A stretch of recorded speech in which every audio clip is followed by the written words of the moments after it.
¿Cómo podemos utilizar la mente bajo algún tipo de experiencia Ujú. traumática para nuestro beneficio? Vale, es una Una pregunta excelente... fácil para Sí, empezar. es una excelente pregunta. Tiene un par de respuestas diferentes porque hay un par de categorías diferentes dependiendo de la respuesta, dependiendo de lo que la gente esté enfrentando. Correcto. Creo que todos los traumas, la ansiedad, los miedos, todos se relacionan con el estrés de alguna manera. Ahora bien, se puede tener estrés sin trauma, puedes tener ansiedad sin trauma, pero no puedes tener un trauma sin estrés y ansiedad.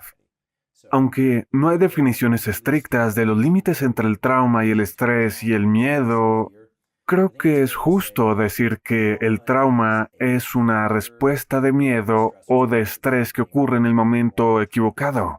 Es un arrastre de una experiencia que hace que la vida sea incómoda o en algunos casos muy desafiante. Por ejemplo, Alguien sufre una agresión sexual, alguien ve un accidente automovilístico o tiene un accidente automovilístico. Los veteranos regresan del extranjero. Hay traumas en primera persona en los que les ocurre algo a alguien. Y luego hay un trauma en tercera persona donde alguien ve que sucede algo terrible. Hay dolor. Y así hay un montón de categorías. No queremos complicar el panorama ni la respuesta, pero creo que es importante que la gente entienda que la respuesta al estrés está en el centro de todo esto. Cuando hablamos de estrés, creo que también es importante que lo dividamos en dos tipos de estrés porque define los dos enfoques que la gente puede adoptar para combatir el estrés, el miedo y la ansiedad. ¿cuáles son dos tipos de estrés? Bien, los dos tipos de estrés son el que casi todos conocemos porque cuando oímos estrés, pensamos en pupilas que se dilatan, manos que tiemblan, corazón que late. Dios mío, estás realmente molesto, estás atascado en el tráfico. Algo te está molestando de verdad, estás enfadado, tienes la respuesta de luchar o huir. Esa frase se utiliza mucho y en esas circunstancias es muy importante que las personas tomen el control de su mente y su cuerpo de manera que se puedan calmar para reducir la denominada respuesta de estrés. Podemos hablar de herramientas para hacerlo, que son muy concretas y que son muy fiables. Hay otro lado de la respuesta al estrés. ¿Cómo se llamaría ese estrés? ¿Cuál es ese tipo de estrés? Desafortunadamente, no hay un nombre para esto. Esta es una de las cosas importantes. Tal vez lo Está bien. descubramos hoy. Tal vez tu audiencia lo descubra. Sí, son un grupo inteligente y también están viviendo estas cosas. Por desgracia, no hay una palabra para esto, pero este, Este es un tipo de este es un tipo de estrés. estrés, que es que estás demasiado activado, estás demasiado alerta, estás demasiado agitado y quieres estar menos alerta, menos activado y menos agitado. El estrés de alerta. Así es, podríamos llamarlo estrés de alerta, El estrés de estrés de hiperalerta. Vamos a hiperalerta. hacer eso por el bien de la conversación de hoy. No somos de ninguna manera un comité de nomenclatura, así que siempre podemos Así revisarlo es. luego. Hay otro lado del estrés, que es cuando hay un montón de cosas que suceden en el mundo. Las pandemias, no puedes trabajar porque hay otro cierre o hay conflictos en tu vida, o las cosas son realmente difíciles y te sientes agotado y no puedes movilizarte y estar lo suficientemente alerta. Esto nunca ha sido explicado de forma clara para la gente. Lo que yo llamo todo el proceso es una fricción límbica. Bien, el sistema límbico o estas áreas profundas en el cerebro, límbico significa literalmente borde. Están cerca del borde del cerebro. Cuando estamos estresados hay mucha actividad en estas regiones del cerebro. Y luego tenemos nuestro cerebro anterior, nuestra corteza prefrontal para los aficionados. Cuando estamos pensando con tranquilidad y de forma deliberada y racional, cuando podemos controlar nuestro cuerpo y nuestra mente, se llama procesamiento descendente. Nos estamos controlando a nosotros mismos, pero hay mucha fricción con esa vía límbica. Prometo que llegaré a las prácticas. Cuando hay esta fricción, podemos llamarla fricción límbica por el bien de la discusión allí. No puedes controlar todos esos impulsos y toda esa ansiedad o fatiga por mucho tiempo. De hecho, a medida que te cansas más, o si alguien tiene daño frontal, si tiene daño cerebral en los lóbulos frontales, lo que encuentras es que se vuelven más impulsivos. Cuando tienes ganas de dormir, simplemente duermen incluso si es socialmente inapropiado. Cuando tienen ganas de gritar o maldecir, lo hacen. Y así hay dos tipos de fricción límbica. Una es cuando estamos demasiado activados y queremos calmarnos y tratamos de decir, oye, cálmate. No digas lo que sabes que no debes decir, no hagas lo que no sabes hacer. Y luego está el otro tipo de fricción límbica, que es que el mundo está transcurriendo muy rápido y nos sentimos enterrados, estamos abrumados y necesitamos activarnos más. Necesitamos más energía. Necesitamos más energía y ser capaces de apoyarnos en la vida cuando nos sentimos ¿Cómo abrumados. se llama eso? Deberíamos pensar en un nombre ahora. Eso sería Estrés por estrés agotamiento. por agotamiento Sí. o Estrés por agobio. estrés por agobio. Ahora, mucha gente empieza a dar estos nombres a cosas que suenan casi como síndromes clínicos, que a veces lo son. Pero dirán cosas como agotamiento suprarrenal, que en realidad no existe. Ahora, hay Fatiga algo llamado suprarrenal. síndrome de insuficiencia suprarrenal. Es una condición médica real, en la que la gente no puede producir suficiente adrenalina, pero la mayoría de nosotros tenemos suficiente adrenalina en nuestros cuerpos para durar 200 años, 2 vidas. Las glándulas suprarrenales no se queman realmente. Lo que ocurre es que la gente está tan sobreactivada, está en este estado de alerta en el estrés de hiperalerta durante tanto tiempo que finalmente se estrellan en el estrés de sobrefatiga. ¿Vale? Uno se convierte en el otro. Correcto. Lo primero para cualquiera que intente navegar por el estrés, y luego hablaremos del trauma, es entender en qué tipo de estrés se encuentra. ¿Estás agotado y cuesta mucho levantar tu energía? ¿O tu energía es demasiado alta y te cuesta bajar tu energía? Porque las soluciones a estos problemas suelen ser muy diferentes. La vez anterior que nos reunimos, hablamos de una herramienta para calmar el cuerpo muy rápidamente, que es una inhalación doble, exhalación larga. Normalmente la inhalación se hace por la nariz y la exhalación por la boca. El suspiro fisiológico, que fue descubierto por los científicos en los años 30, y luego el grupo de Jack Feldman en la UCLA ha identificado realmente los circuitos cerebrales subyacentes y luego mi laboratorio está estudiando ahora estas cosas en los seres humanos en un entorno más clínico. Esa doble inhalación seguida de una exhalación sabemos que es la herramienta más rápida en tiempo real para bajar el estado de alerta de uno. El estrés de Sí, hiperalerta. Sí. No vas a quedarte dormido, pero vas desde que no te sientes bien, estás muy agitado, quieres calmarte. Y lo interesante de esa herramienta es que habla de un principio, que es muy difícil controlar la mente con la mente. Cuando estás estresado, solo decirte a ti mismo no te estreses, cálmate. Rara vez funciona, tampoco funciona decirle a otra persona que se calme. Que se relaje. Oye, relájate. Sí. Normalmente tiene el efecto contrario. No me digas que me Puede relaje. ser perjudicial para las relaciones. Si alguien está muy estresado y le dices que se relaje, a veces puede crear más fricción y no se siente apoyado. Claro. ¿Qué deberían hacer en ese momento? Deberían mirar al cuerpo. El sistema nervioso incluye el cerebro, pero también todas las conexiones con el cuerpo y viceversa. Y así, cuando no quieres controlar tu mente, quieres hacer algo puramente mecánico como el suspiro fisiológico.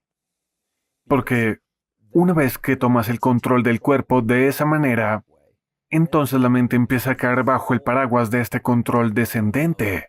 Repito, el control descendente es lo que no tienen los niños ni los cachorros. ¿Sabes? Sí, tengo un Impulsivo. bulldog de 10 años. Se llama Costello. Ahora apenas hace nada porque es Costello.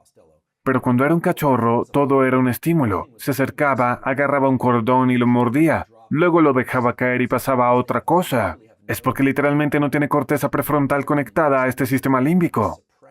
No tiene esta supresión, así que no hay fricción. El sistema límbico simplemente hace lo que quiere. En realidad, en los humanos con demencia temporal frontal y en ciertas personas que tienen daño cerebral temporal frontal se vuelven muy impulsivos. Mi padre pasó por... No sé si habré contado esto la última vez, pero mi padre tuvo un accidente de coche traumático hace 15 años, donde un coche se fue encima de su coche y atravesó el parabrisas, y el parachoques le golpeó la cabeza. Prácticamente le abrió la cabeza. Su novia en ese momento le sostenía la cabeza, fue al hospital, lo trasladaron en helicóptero, estuvo en coma durante 3 meses, y ha sido un viaje de 15 años en el que tuvimos que volver a enseñarle cómo escribir, cómo hablar, cómo caminar, todo en el que casi como si fuera mi padre y su cuerpo, pero su mente tenía que volver a aprender como un niño. Incluso hoy en día, cuando lo veo, lo visito, dice palabrotas compulsivamente, hará cosas que tal vez no sean apropiadas porque probablemente no tiene el... No sé, probablemente puedas describírmelo mejor como neurocientífico, pero ¿qué pasa cuando alguien tiene un daño cerebral, especialmente en la corteza frontal? ¿Qué le ocurre al cerebro? Cuando digo control descendente, hay literalmente un conjunto de cables, los llamamos axones, desde la corteza prefrontal que suprime estos comportamientos impulsivos en el sistema límbico. Cuando hay un daño, esencialmente se elimina esa ruptura.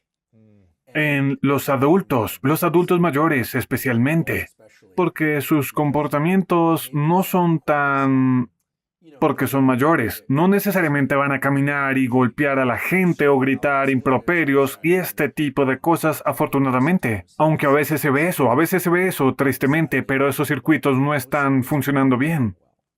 En los niños pequeños, si alguna vez vas a un aula, supongo que ahora los niños están mucho más en casa, pero en una aula típica de jardín de infancia, lo que notarás es que algunos de los niños pueden sentarse muy quietos y otros niños se balancean de un lado a otro. Se mueven mucho y la profesora está constantemente intentando. Yo era uno de esos niños, exactamente tratando de acorralar a los niños. Los niños maduran a diferentes ritmos, lo que se ve ahí es una maduración diferente de su corteza frontal. Cuando ves a un niño que es muy deliberado y que realmente puede controlar su discurso y su comportamiento, estás viendo a un niño que tiene mucho control descendente. La corteza frontal está realmente comprometida. Ahora, ¿eso es genético? Eso es... Probablemente sea una mezcla de influencias ambientales y genéticas. Como la mayoría de las cosas, no estoy tratando de hacer conjeturas aquí. Seguro. Creo que, por ejemplo, tengo una sobrina que es adoptada y es muy deliberada y muy tranquila. Y entonces nos preguntamos, ¿es esto genético? ¿Es naturaleza? Probablemente hay un sesgo genético y también hay muchas influencias ambientales. Es decir, mucho de lo que nos enseñan en la escuela y en casa, porque muchos niños son educados en casa ahora, es sobre lo que no hay que hacer. Correcto. Quedarse quieto. No hagas No esto. digas esto, no digas eso. Tenemos el di por favor y gracias. Siéntate recto, lava los platos, pero gran parte del lenguaje de no está diseñado en torno a estas cosas de control descendente. Hemos establecido un montón de restricciones sociales importantes. Todos hemos sentido esto como adultos también. De dos maneras. Se vuelve realmente extremo cuando no podemos controlar ese sistema límbico. Una es cuando estamos muy fatigados. Cuando estamos fatigados o estamos enfermos o tenemos dolor físico, lo más probable es que cuando algo nos moleste, estemos más cerca de ese umbral de decir lo que desearíamos No tenemos decir. paciencia. Exactamente. No Eso tenemos es correcto. paciencia. ¿Cómo aprendemos a tener paciencia cuando estamos hiperalerta o agobiados por el estrés? Bien, cuando estamos en hiperalerta, hay un mecanismo asociado que hace que nuestro mundo interno mida el tiempo de forma diferente. Lo que ocurre en esas condiciones es que sientes que el mundo externo se mueve muy lentamente. Creo que podría haber mencionado esto en nuestro encuentro anterior, pero cuando estás realmente estresado, en el lado de la hiperalerta parece que el mundo va muy lento. Solo sabiendo eso y sabiendo que es probable que te sientas impaciente, y si el mundo se está moviendo demasiado lento, es como si estuvieras intentando llegar a un sitio a tiempo y la persona que está delante de ti no supiera a dónde vas. Vamos. Yo era el tipo que no sabía dónde iba esta mañana, no podemos vernos en los autos, así que piensas, ¿qué está haciendo esta persona? Oh Dios mío, y solo están buscando girar a la derecha, así está esto. Y luego cuando estamos fatigados, parece que el mundo va muy rápido, ¿vale? Y así, para la gente que está agotada, todo se siente abrumador. Por supuesto, la velocidad a la que se mueven las cosas en el mundo es la misma, pero la percepción es que es demasiado y no podemos afrontarlo. Hablamos de una herramienta para calmarse, la razón por la que me gusta el lado fisiológico, todos estamos preparados en el camino. Si la gente quiere saber si hay algunas personas con orientación médica por ahí o si quieres enseñar esto a otras personas, hay un nervio llamado nervio frénico, FRENICO, que va desde el cerebro hasta el diafragma que controla eso y luego controla los pulmones. Por lo tanto, cuando dices, bien, voy a utilizar ese lado fisiológico para calmarme, en cierto modo estás ejercitando un control descendente porque estás tomando el control de tu situación interna en lugar de intentar tomar el control de tu pensamiento, lo cual en verdad es muy difícil. A veces no puedes arreglar tu mente con tu Tratar de mente. controlar la mente con la mente es como tratar de agarrar la niebla, simplemente va a seguir moviéndose. Si alguna vez has tratado de agarrar, o el humo, simplemente se mueve, no, son vapores. Nunca vas a agarrarlo, la clave es tomar el control del sistema tomando el control de una entidad física real. Este nervio frénico. La razón por la que describo estas cosas no es para poner un montón de detalles innecesarios. Pero creo que cuando la gente se da cuenta de esto, no es algo que se construye con el tiempo y luego es capaz de hacer. Que literalmente tienes un cable, un conjunto de cables que baja a tu diafragma. Este músculo en el abdomen, que puede mover tus pulmones, y entonces al expulsar el dióxido de carbono, cuando haces esa exhalación, tu cerebro comienza a calmarse, y entonces tu mente, el control descendente de la corteza, puede empezar a tomar el control del sistema límbico de nuevo. Es como si perdieras el control del automóvil y trataras de dirigirlo, pero en realidad hay otra palanca que si la jalas, entonces el volante te estabilizará. Esa es la forma de pensar en el lado fisiológico. En el lado de las cosas, cuando te sientes abrumado y fatigado, Hay dos maneras de abordar eso. La primera es la base de la fatiga, que es casi siempre es la falta de sueño y la programación del sueño. Esto es algo que no se discute mucho. Creo que no he discutido esto en ningún podcast anteriormente, pero mejorar el sueño es todo un conjunto de prácticas.